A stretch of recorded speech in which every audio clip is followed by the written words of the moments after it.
Yo, what is up? Welcome to Ninja Geek Games. Now is the time to talk about a game involving time, and that is Time Fenix from Caravel Games. That's a lot of time.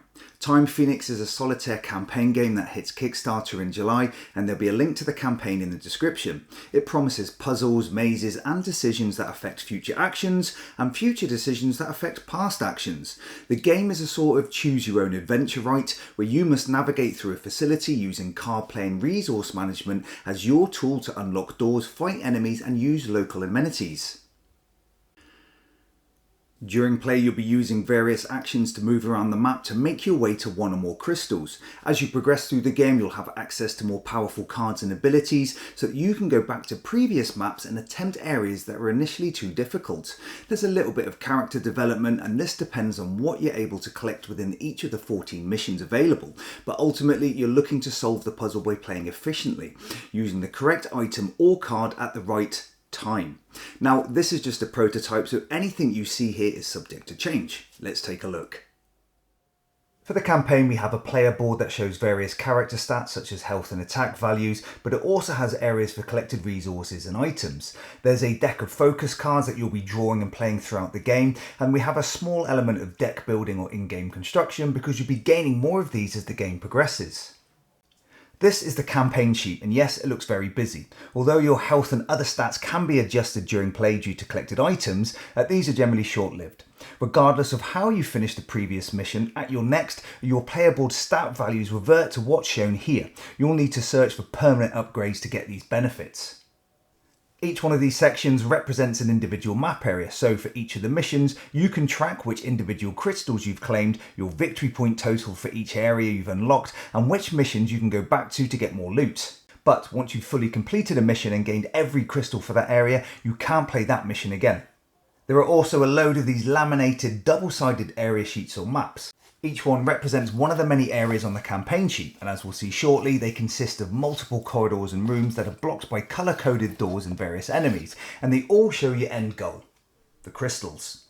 We've also got other various tokens for resources and stat markers, as well as these cool looking keys, and you'll be wanting to claim these to open the doors to move through the facility. So, you have no mini to represent your character per se. You simply begin each mission at the start point of the map, where you need to create a path to one or more crystals, but blocking your way are doors and enemies that you need to overcome, and these will be crossed off the mission map with a marker when you can find a way through. You'll use keys to open doors, play cards to gain more keys or other actions, draw back to hand, and take on the bad guys by assessing a combat matrix of sorts. Throughout the campaign, you'll pick up certain abilities and increase your base deck with additional cards that help you unlock missions within the facility. This is where you find more keys or power-ups that allow you to progress deeper into the game. But not all crystals within a mission are accessible early on. Sometimes you're required to come back to unfinished maps only once you're strong enough to take on tough enemies that were blocking the path you were unable to take earlier in the game. Let's talk through a mission. This is your start area, and you need to make it to this crystal, but as you can see, we're blocked in by yellow doors and enemies. In its most basic format, you need keys to open doors and enough health to take on the monsters. Keys can be gained by playing cards from hand. At the start of the game, your focus deck only contains a few cards with yellow keys, and what a coincidence because they open yellow doors. Spend a card to gain the matching colour key, and then spend the key to open a door.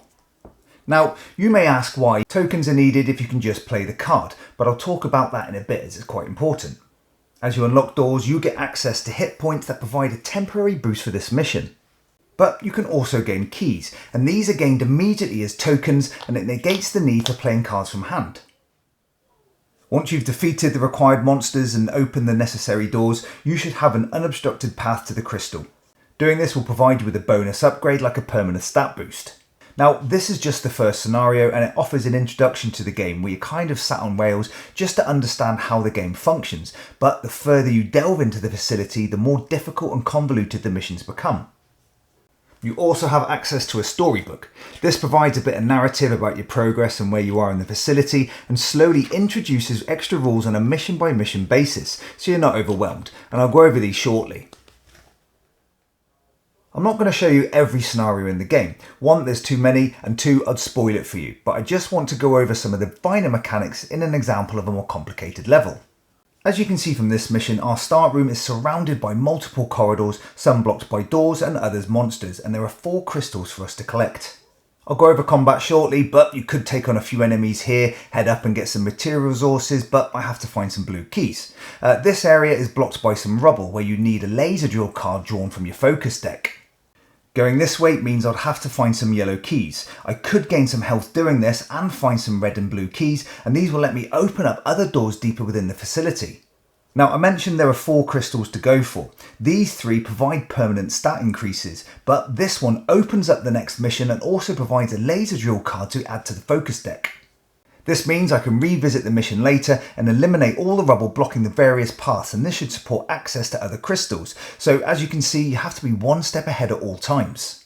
On any map, if you reach this area, it's the replicator, and its use is different for every mission. Here you can trade material and resources for temporary boosts to hit points and attack defense stats on your player board. But you can also trade yellow keys, and these come from the map or your focus cards for material, so you have to think about how to link these together. Other missions allow you to create keys or other items to help you in different ways. Right, let's now talk about combat. In every mission, enemies will block paths to certain areas of the map. If you encounter one, you can attempt to take it on, mark it off the map, and that means you're free to continue past it for the rest of the mission. Each mission map shows enemies that are present in that area of the facility. So for this map we have slime, roach and imps and a few others to name a few. Each enemy has their own stat card. The attack, defense and hit values don't really do anything, they're just for aesthetic purposes. When you come face to face with an enemy you want to take out, you must consult the combat matrix at the bottom of the card. Here you cross-reference your character's attack and defense value, and this is how many hit points that you'll lose during the fight. So, if my character had an attack value of 5 and defense of 2, I'd defeat the roach, but I would take 4 damage. However, if my attack value was at least 8, I would defeat the roach without taking any loss of health.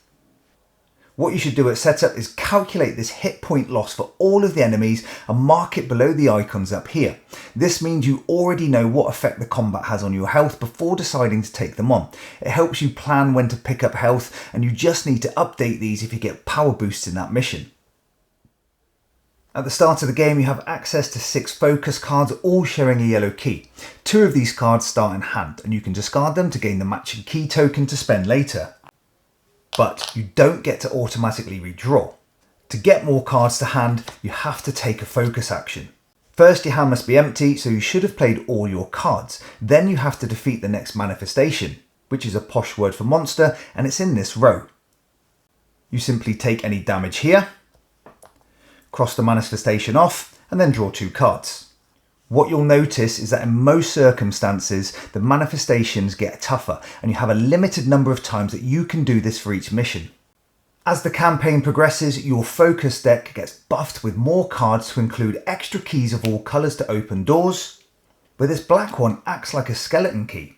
There are also HP boosts, laser drills, barrier disruptors, and even material.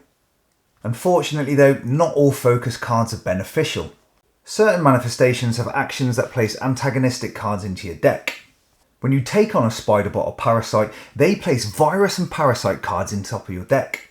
This means you draw dud cards to reduce your health, unless you can find areas within the mission to remove them. Wink wink. As well as crystals providing stat increases and focus cards to your deck to allow you to go back and take on earlier missions that were too hard to begin with, some crystals give you new actions. The Unfocus ability provides an action that allows you to use the secondary bonus of a focus card. These give keys of different colour, health and resources, so card play becomes a bit more versatile. However, if you've unlocked Hyperfocus, you get to use the primary and secondary ability of a focus card, but it gets trashed for the rest of the mission. Lastly, throughout the game, you get access to bonus tokens to be used within the mission. You can get bombs that automatically defeat enemies, laser drills that we've already discussed, overdrive capsules that are souped up caffeine. They give a 2+ bonus to attack values in combat. Defense shrouds are similar but boost defense stats during that encounter. As you go deeper into the facility, you mark off all the crystals that you've claimed, describing your VP earned, which is your health at the time of collection. If you want to continue and it's too difficult, or you've planned poorly and your health drops below 1, you must escape, and these are recorded here. But don't despair. On future runs to that crystal, you get a health point boost to help you on your way. Once you've completed all missions, you add your crystals VPs for your total score, but you do get negative points for each escape that you are forced to take. Certain upgraded actions let you swap cards from hand or peek at focus cards in the deck, so it's quite versatile and it's not too difficult to track because everything's recorded on your player board or the campaign sheet. This includes how many focus cards that you get to draw, as that value can increase too, giving you a larger hand to play with, and together with being able to swap, peek and use primary and secondary abilities, you have a lot of choice. Choosing your unlocked mission and which crystal to attempt, and then thinking and planning the best route to a crystal based on collecting keys, power-ups and using cards and encountering monsters provides a pretty hefty puzzle. Ultimately, the decision is yours, but you have to be 3 to 5 steps ahead at all times. The rules suggest just marking off icons when overcome, but I got into the habit of marking the entire route during a mission. This helped clarity. For the prototype, some missions can take up to an hour, and this would include coming back to gain all crystals at a later date, so you have quite a large campaign that's fully resettable. The storybook provides narrative to set the scene and provide theme to certain actions like focus. Drawing cards is actually summoning them from the ether by use of a crystal staff you have, but I don't want to spoil the story. I hope this video has provided a detailed overview of Time Fenix that's expected to hit Kickstarter in July, and there'll be a link to the campaign in the description. This is Ninja Geek Games. Cheers.